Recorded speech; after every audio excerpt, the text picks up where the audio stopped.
ক্বাবলাকা ওয়া লা ইয়াতাহু আহাদুন বা'দাকা। হাবিব আমার দোস্ত মুহাম্মদ সাল্লাল্লাহু আলাইহি ওয়াসাল্লাম, আকাশে আপনি এতটাই মর্যাদার স্থান অধিকার করেছেন, আপনার আগে কেউ করে নাই, আপনার পরে কেউ করবে না। কিয়ামত পর্যন্ত এমন সম্মান, এমন মর্যাদার স্থান কেউ অধিকার করবে না। বলেন সুবহানাল্লাহ। ওয়া ইন কুনতু ইসতাফাইতু আদম, আর আমি আল্লাহ আদমকে নির্বাচিত করেছি, মনোনীত করেছি। ফাকাদ খাতামতু বিকাল আম্বিয়া, সেই পরিবর্তে আমি আল্লাহ আপনাকে শেষ নবী, আখেরি নবী হিসেবে দুনিয়ার মানব জাতির জন্য প্রেরণ করেছি। আপনার পরে কোনো নবী নাই, রাসূল নাই, আপনার মাধ্যমে নবুয়ত ও রিসালাতের দরজা তালা মেরে দিয়েছি। এই হাদিসের শেষ অংশে আল্লাহ বলেন, ও আমার হাবিব, আপনাকে আমি হাউজে কাউসার দান করেছি, হজ দান করেছি, উমরা দান করেছি, তরবারি দান করেছি, মুকুট দান করেছি, এবং কি কাল কিয়ামতের কঠিন ময়দানে আরশের ছায়া আপনার উপর প্রসারিত করা হবে।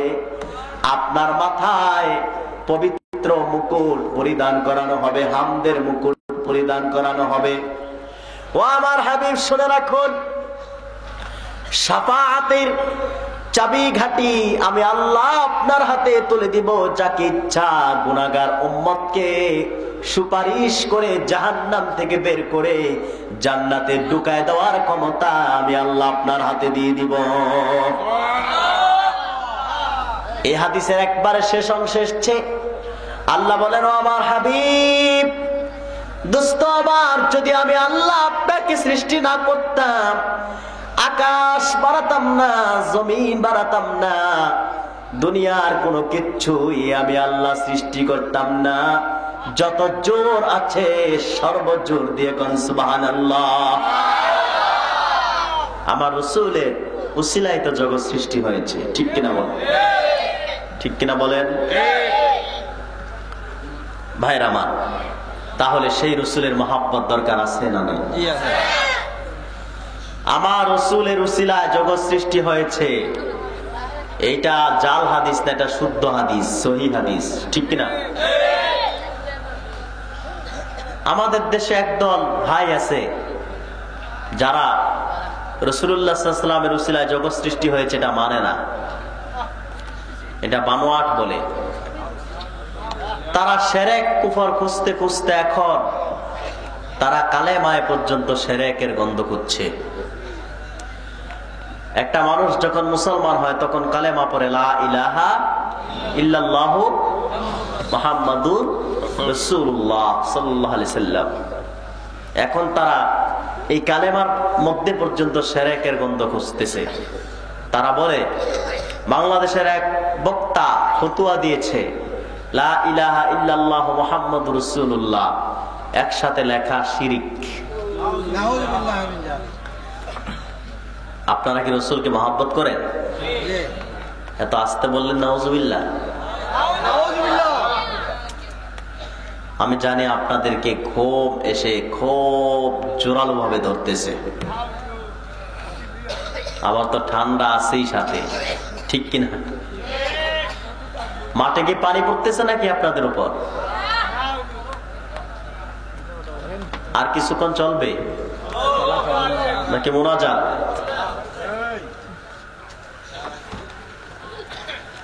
বন্ধুরা, বলছিলাম তারা এখন শিরক খুঁজতেছে, কালেমার মধ্যে শিরকের ফতোয়া দিয়েছে। বলেন নাউজুবিল্লাহ। এই কালেমা কি শুধু আমাদের দেশেই লেখা হয় নাকি অন্যান্য দেশে? শুধু অন্যান্য দেশে নাকি আল্লাহর আরশে? আমি একটি দলিল দিয়ে দিচ্ছি। এই কালেমা আল্লাহর আরশে লেখা আছে। কোথায়? জোরে বলেন। হাদিস সাক্ষী, হযরত আদম আলাইহিস সালাম যখন ভুল করল, বহুবার তওবা করলো, কান্নাকাটি করলো, তওবা আল্লাহ কবুল করে না। অবশেষে একদিন নূর নবীর কথা মনে পড়ে গেল। হাদিসের কিতাব এসছে, লাম্মা আযনাবা আদামুয যামবাল্লাযী আযনাবাহু রাফা'a রা'সাহু ইলাস সামাই ফাকালা আসআলুকা বিহাক্কি মুহাম্মাদিন ইল্লা গফারতা লি। আদম আলাইহিস সালাম আল্লাহকে ডাক দিলেন, আল্লাহ তাআলা, আমি দীর্ঘদিন ক্ষমা চাইলাম একটা ভুলের জন্য, ক্ষমা তো হয় না, আজকে মুহাম্মদ সাল্লাল্লাহু আলাইহি সাল্লামের উসিলা ধরে তোমার কাছে ক্ষমা চাই, আমাকে ক্ষমা করো।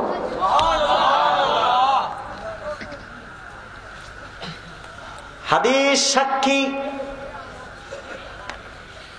জগতের মালিক আল্লাহ পাক ওহী প্রেরণ করলেন, ফাআওহাল্লাহু ইলাইহি মান মুহাম্মদ, ওরে আদম, তুমি যেই মুহাম্মদ সাল্লাল্লাহু আলাইহি ওয়াসাল্লামের উসিলা ধরে ক্ষমা চাচ্ছ, সেই মুহাম্মদকে তুমি কিভাবে চিনলা, কিভাবে তার পরিচয় জানলা?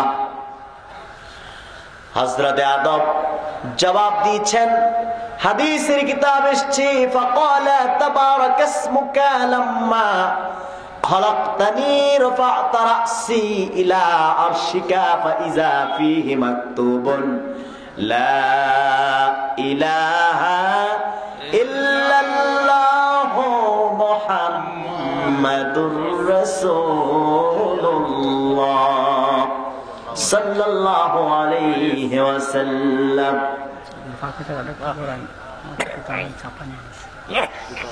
বন্ধুরা, অনেক ভাই দাঁড়ায় আস, আপনারা কি একটু আপনাদের ভাইদের জন্য একটু দয়া করবেন?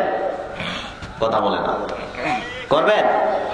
অনেক ভাই দাঁড়িয়ে আছে, তাদেরকে একটু বসার সুযোগ দেন। 1 মিনিট জিকিরের সাথে খালি জায়গা পূরণ করে সামনের দিকে আসেন। লা ইলাহা ইল্লাল্লাহ, চালাই লা ইলাহা ইল্লাল্লাহ।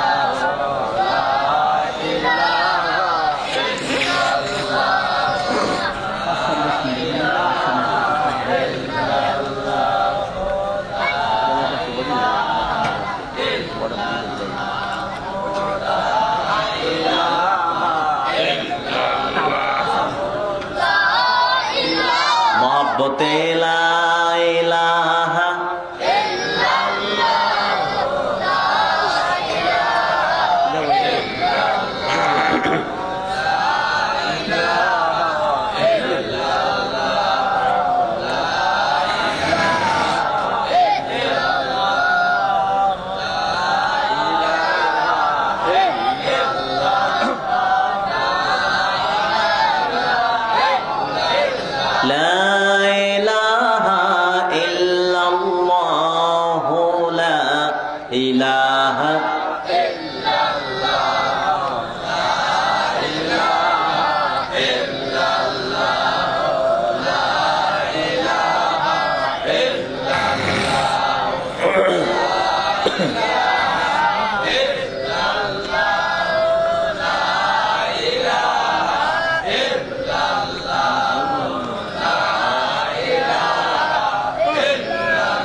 লা ইলাহা ইল্লাল্লাহু মুহাম্মাদুর রাসূলুল্লাহ সাল্লাল্লাহু আলাইহি ওয়াসাল্লাম। হযরত আদম আলাইহিস সালাম জবাব দিয়েছেন, আল্লাহ তাআলা তুমি যখন আমাকে সৃষ্টি করিয়াছিলে আর বেহেশতি স্থান দিয়েছিলে, আমি তখন আরশে আজিমে লক্ষ্য করে দুই চোখ দিয়ে দেখেছি লা ইলাহা ইল্লাল্লাহর সঙ্গে আল্লাহর নামের সঙ্গে মুহাম্মদ সাল্লাল্লাহু আলাইহি সাল্লামের নামটি লেখা। সেদিন থেকে আমার চির সিদ্ধান্ত, আমার চূড়ান্ত সিদ্ধান্ত, আকাশ ও জমিনের মালিক আল্লাহর নামের সঙ্গে যার নাম স্থান পেয়েছে, এক কাতারে একসাথে লেখা হয়েছে, সেই ব্যক্তির চেয়ে শ্রেষ্ঠ ব্যক্তি পৃথিবীতে আর কেউ হতে পারে না। সেজন্যই আমি আজ মুহাম্মদ সাল্লাল্লাহু আলাইহি ওয়াসাল্লামের উসিলা ধরে তোমার কাছে তওবা করলাম, ক্ষমা চাইলাম। আল্লাহ পাক আবার ওহী প্রেরণ করলেন, ফাআওহাল্লাহু ইলাইহি ইয়া আদম ইন্নাহু আখিরুন নাবিয়িনা মিন যুররিয়াতিক ওয়ালাউলা হুয়া মা খলাকতুকা।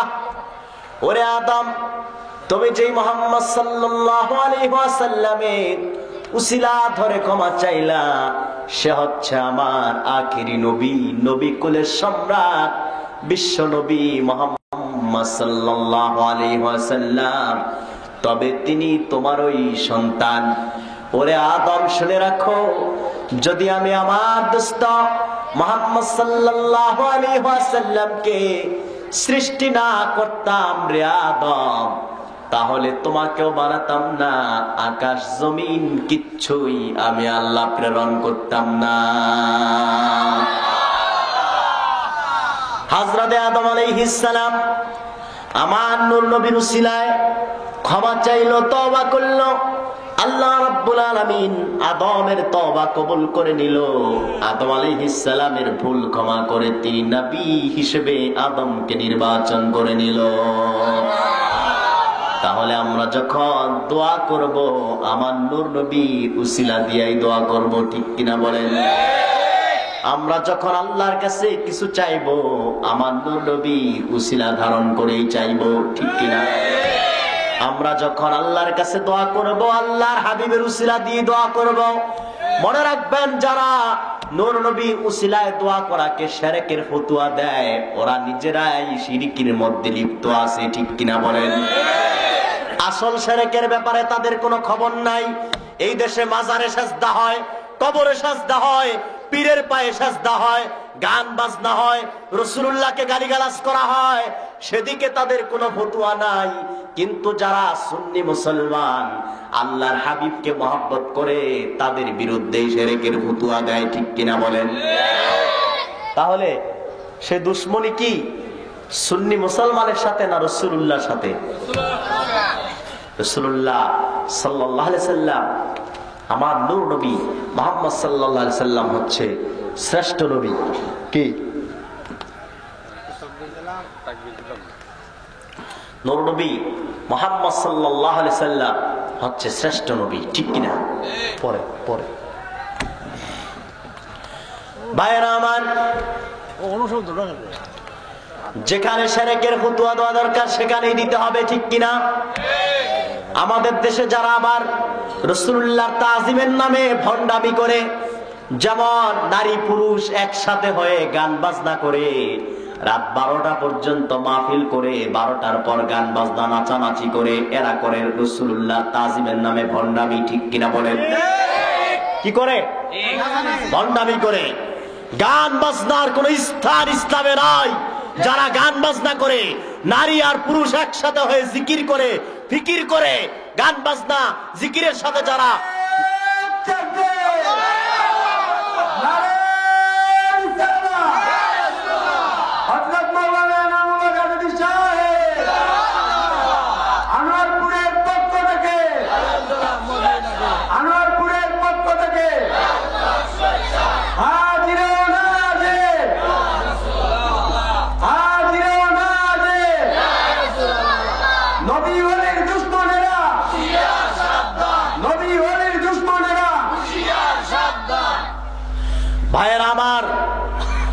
যারা রাসূলুল্লাহর সম্মানের দোহাই দিয়ে, তাজিমের দোহাই দিয়ে নারী আর পুরুষ একসাথে রাত 12টা পর্যন্ত ওয়াজ করে, 12টার পর তারা একসাথে জিকির করে, ফিকির করে, পর্দার খেলাফ করে, গান বাজনা করে, তারা ইসলামকে মিটায় দিতে চায়।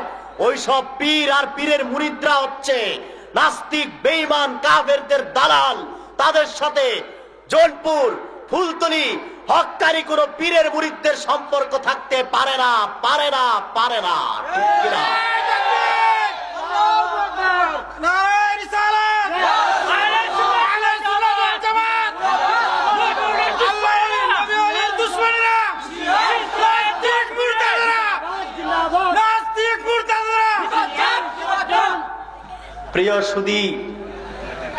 প্রিয় সুধী, তাকবীর দিবেন একজনে। প্রিয় সুধী, যারা গান বাজনা করে, গান বাজনা হারাম, গান বাজনার স্থান ইসলামে নাই। ঠিক কিনা বলেন? আমি একটি হাদিস আপনাদের খেদমতে তুলে ধরছি।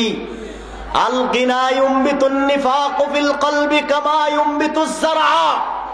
রাসূলুল্লাহ সাল্লাল্লাহু আলাইহি ওয়াসাল্লাম আজ থেকে ১৫০০ বছর আগে ইরশাদ করেছেন, যে ব্যক্তি গান করে, যারা গান শোনে, গান তাদের কলবে এমন নেফাক সৃষ্টি করে, এমন ভাবে কলবকে নষ্ট করে, যেমনি ভাবে পানির মধ্যে শস্য উৎপন্ন হয়, ঠিক তেমনি ভাবে গান আমলকে নষ্ট করে, কলবকে নষ্ট করে। সেজন্য আমরা গান বাজনা করতে চাই না, গান বাজনা শুনতে চাই না। রাজি আছেন মুসলমান? মুসলমান মনে রাখবেন, যারা রাসূলুল্লাহর তাজিমের দোহাই দিয়ে মাজারকে সিজদা করে, কবরকে সিজদা করে, পীরের পায়ে সিজদা করে, তারা মুশরিক। তাদের সাথে হক্কানি কোন পীরের মুরিদদের সম্পর্ক নাই। কারণ শিরিক হচ্ছে সবচেয়ে বড় গুনাহ। ঠিক কিনা? সিজদার মালিক একমাত্র কে? আল্লাহ। জোরে বলেন কে? আল্লাহ। আল্লাহ। আল্লাহ ছাড়া কাউকে সিজদা করা যাবে না। আমরা রাসূলের তাজিম করব, ঠিক কিনা? কোন পীরের পায়ে সিজদা করতে আমরা চাই না। কোন পীরের পায়ে, কোন মাজারে সিজদা করলে ঈমান নষ্ট হয়ে যাবে। কেন নষ্ট হবে? এটা শিরিক হবে। শিরিক হচ্ছে সবচেয়ে বড় গুনাহ। আর শিরিক হচ্ছে সবচেয়ে বড় জুলুম। সে জুলুম করা হয় আল্লাহর উপর। কার উপর? আল্লাহর উপর। ভাইয়ের আমার, শিরিক কেমন বড় গুনাহ শোনেন। আল্লাহ কোরআনে হযরত লুকমানের নসিহত তুলে ধরেছেন। হযরত লুকমান তার সন্তানকে ডাক দিয়া বলেছিলেন, কোরআন এসেছে, ওয়া ইয ক্বালা লুকমানু লিইবনিহি ইয়া বুনাইয়া লা তুশরিক বিল্লাহ ইন্নাশ শিরকা লাযুলমুন আযীম। হযরত লুকমান তার সন্তানকে ডাক দিয়ে বলেছেন, ও আমার কলিজার টুকরা সন্তান, আল্লাহর সাথে কাউকে অংশীদার বানায় না।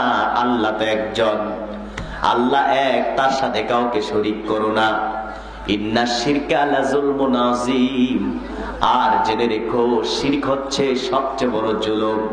যে ব্যক্তি শিরিক করলো, আল্লাহ ছাড়া কাউকে সিজদা করলো, সে যেন আল্লাহর উপর জুলুম করলো।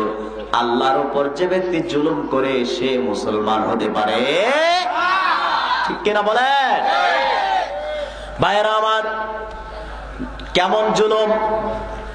যে ব্যক্তি আল্লাহ ছাড়া কারো সিজদা করে কাউকে, তার উদাহরণ হচ্ছে ওই গোলামের মতো, ওই মালিকের মতো।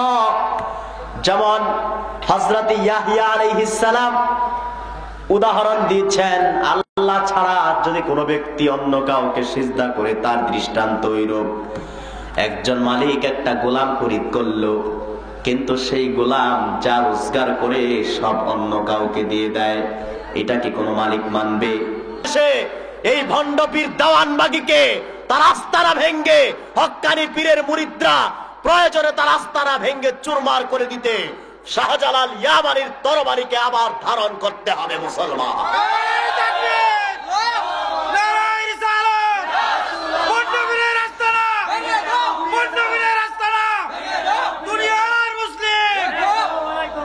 বন্ধুরা আমার, ভাইয়ের আমার, বাংলাদেশে হক্কানি সুন্নি পীরদেরকে বদনাম করার জন্য ভণ্ড পীরের দল নাস্তিকদের পয়সা খেয়ে কাজ করে যাচ্ছে।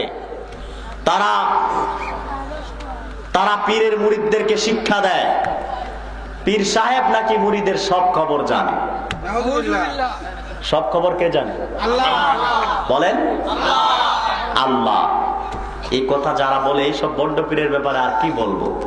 আমাদের একটাই কথা, আমি আপনাদেরকে একটি স্লোগান শেখাই দিয়ে যাই, জানি না আপনারা আমার সাথে একমত হবেন কিনা। ভণ্ড পীর মুক্ত বাংলাদেশ চাই, হক্কানি পীর যুক্ত বাংলাদেশ চাই। আমার সাথে একমত আপনারা? ভণ্ড পীর মুক্ত বাংলাদেশ চাই, হক্কানি পীর যুক্ত বাংলাদেশ চাই। হক্কানি পীর মাশায়েখদের বিরোধিতা করে যাবে না, কারণ হক্কানি পীর মাশায়েখের মাধ্যমে ইসলাম এসেছে এই দেশে, ঠিক কিনা? আর ভণ্ড পীর মুক্ত বাংলাদেশ চাই, কারণ ভণ্ড পীরের দল হক্কানি পীরের বদনাম করে যাচ্ছে।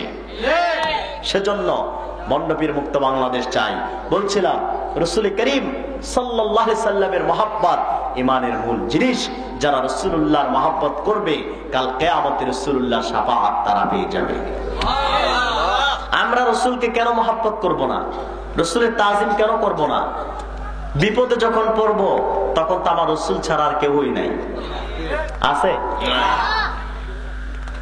মাদারিজুন নবুওয়াত কিতাবের মধ্যে যুগশ্রেষ্ঠ মুহাদ্দিস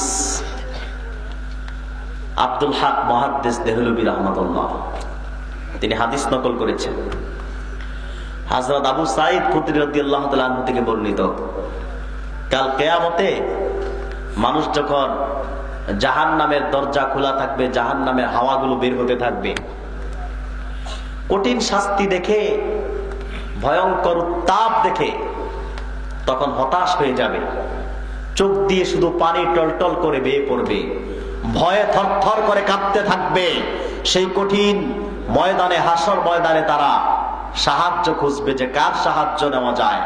তখন সবাই পরামর্শ করে আদম আলাইহিস সালামের কাছে যাবে, যে বলবে আপনি তো আমাদের পিতা, আপনি আমাদের জন্য আল্লাহর কাছে সুপারিশ করুন। সুবহানাল্লাহ বলবেন। হাদিস সাক্ষী, দুনিয়ার সব জনতা একত্রিত হয়ে আদমের কাছে যাবে, আদম ফিরায় দিবে, বলবে না না, সুপারিশের চাবিকাঠি আমার নাই, তোমরা অন্য কারো কাছে যাও। সবাই চলে আসবে নূহ আলাইহিস সালামের কাছে, তিনিও ফিরায় দিবে।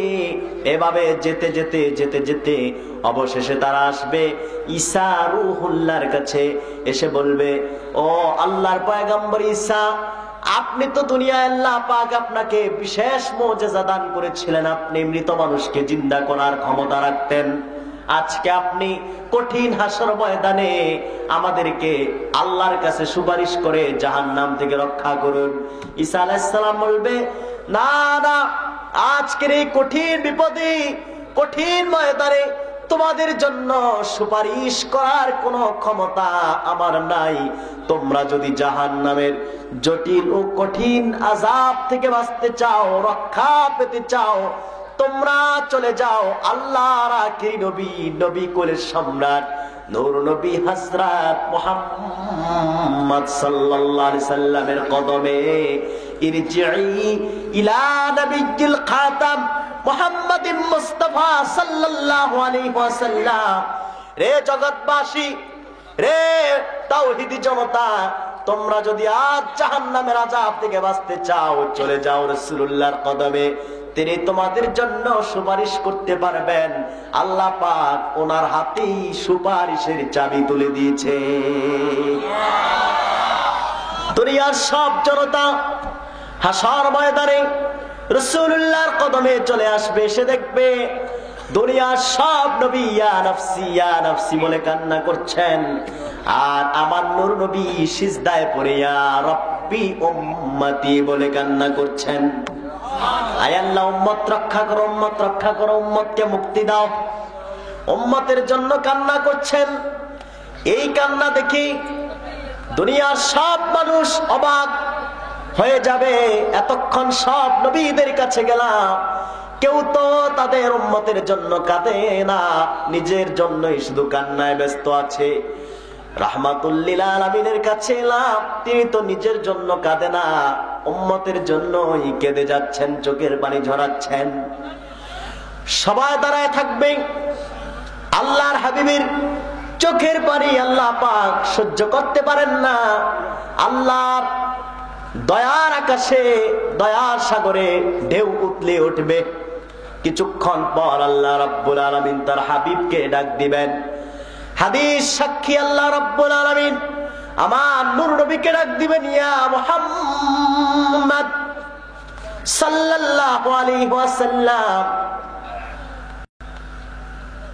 ইয়া মুহাম্মদ সাল্লাল্লাহু আলাইহি ওয়াসাল্লাম, আশফাআতু শাফা সালতুতা আশফাআতু শাফা। ও আমার হাবিব দোস্ত মুহাম্মদ সাল্লাল্লাহু আলাইহি সাল্লাম, আপনার মাথা উঠান, আপনার চোখের পানি আমি আল্লাহ সহ্য করতে পারি না। কি চাইবেন আপনি আমার কাছে চান, যা চাইবেন তাই কবুল হয়ে যাবে। আপনি ইচ্ছে করলেই আপনার উম্মতকে বেহেশতে নিয়ে ঢুকায় দিতে পারবেন। আল্লাহর হাবিব কাল কিয়ামতের কঠিন ময়দানে উম্মতের জন্য 10টি সুপারিশ আল্লাহর কাছে করবেন। আল্লাহ পাক 10টি সুপারিশ মঞ্জুর করে নেবেন, 9টি সুপারিশ সাথে সাথে কবুল করবেন, একটা পরের জন্য রেখে দিবেন।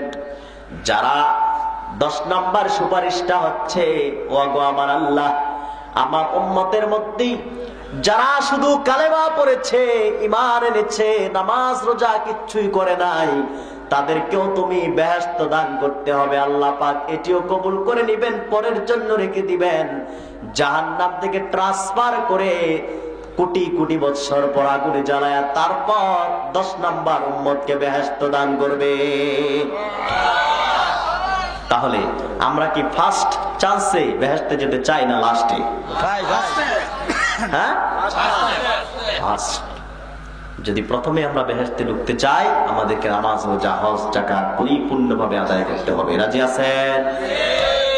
আল্লাহ রাব্বুল আলামিন কোরআনে বলেন, ফাল্লাযীনা আমানু বিহি ওয়া আযযারুহু ওয়া নাসারুহু ওয়াত্তাবাউন নূরাল্লাযী উনজিলা মাআহু উলাইকা হুমুল মুফলিহুন।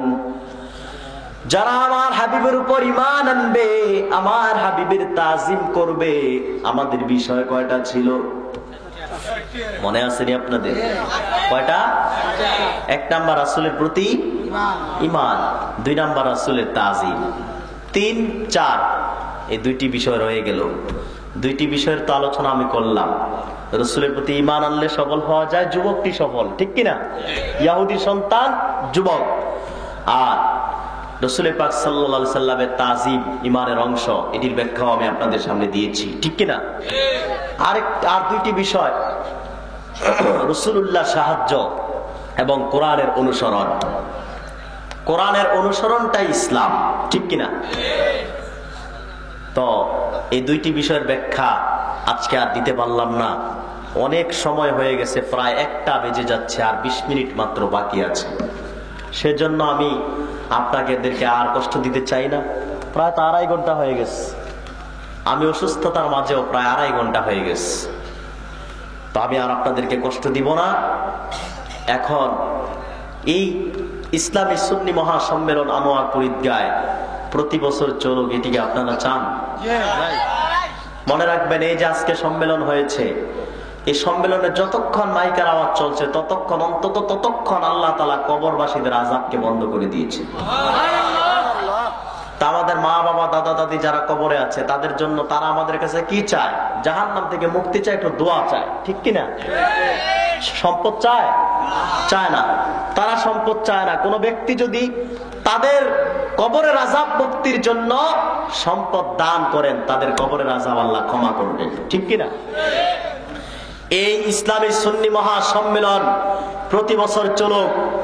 আর আমার বিশ্বাস, আনোয়ারপুর ইসলামী সুন্নি যুব সংঘের কর্মী যারা, তাদের ইখলাস ছিল, খাঁটি ইখলাস। সেজন্য আজকে আল্লাহ তাআলা এই সম্মেলনটিকে সফল করেছেন, সফলতার দ্বার প্রান্তে পৌঁছে গেছে। এই হাজার জনতা গভীর রাত পর্যন্ত বসে থেকে সম্মেলনকে সফল করেছে, ঠিক কিনা বলেন? এতে বোঝা যায় যে যারা কষ্ট পরিশ্রম করেছে তাদের ইখলাস ছিল, আল্লাহ রাজি ও খুশি, ঠিক কিনা বলেন? প্রিয় সুধী, আমি মুনাজাতের পূর্বে আপনাদের কাছে এই সম্মেলন প্রতি বছর চলার জন্য, আগামী বছরের জন্য কিছু চাইব, দিবেন আপনারা? এখন তো অনেকে মনে করতেছে হুজুর তো এখন আমাদের গলায় টিপ মারতেছে, এতক্ষণ ওয়াজ করলো তা তো ভালোই লাগলো, এখন তো হুজুর গলায় টিপ মারতেছে। বিষয়টা কেমন? ওয়াইল্লাম তাগফির লানা ওয়া তারহামনা লানাকুনান্না মিনাল খাসিরিন। রব্বানা আতিনা ফিদ দুনিয়া হাসানাত ওয়া ফিল আখিরাতি হাসানাতাও ওয়া কিনা আযাবান নার। আল্লাহুম্মা জিদনা ওয়া লা তানকুসনা ওয়া আকরিমনা ওয়া লা তুহিন্না ওয়া আ'তিনা ওয়া লা তাহরিমনা।